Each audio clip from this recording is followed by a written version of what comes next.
Comprendre les sécheresses spirituelles.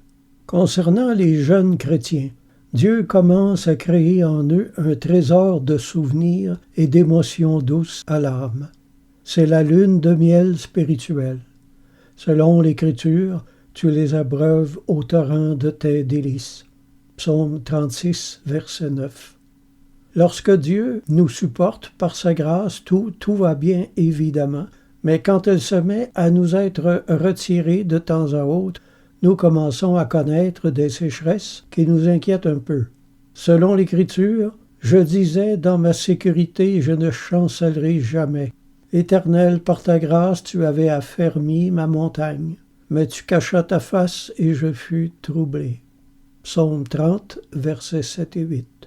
Comme vous voyez, ce que vous vivez peut-être n'est pas nouveau. Les anciens vivaient déjà la même chose il y a 3000 ans. Que faire quand les sentiments ne sont pas au rendez-vous à l'heure de la prière?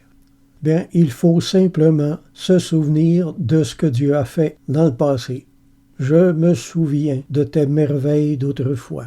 Psaume 77, 12. Personnellement, dans mes périodes de sécheresse, je n'ai aucun questionnement. Je n'ai pas besoin de ressentir. J'ai simplement besoin de mémoire. Quand je ne sens pas la présence de Dieu, je n'ai qu'à puiser dans le trésor de ses visites, dont mes années d'avant ont été remplies. Quand j'étais jeune chrétien, je louais Dieu jour et nuit, et le Saint-Esprit refusait de me quitter. Ce sont ces souvenirs qui soutiennent aujourd'hui ma foi. Mon juste vivra par la foi. Hébreux 10, 38. Les expériences spirituelles sont une école. À chaque fois que vous ressentez la paix de Dieu, cette paix entre un peu plus avant en vous et dans votre caractère. Et un jour, la transformation, la renaissance de votre caractère sera accomplie. On ne comprend pas toujours la façon dont Dieu nous conduit pour nous sanctifier, mais appuyez-vous sur la fidélité de Dieu et déchargez-vous sur lui de tous vos soucis, car lui-même prend soin de vous. 1 Pierre 5, 7.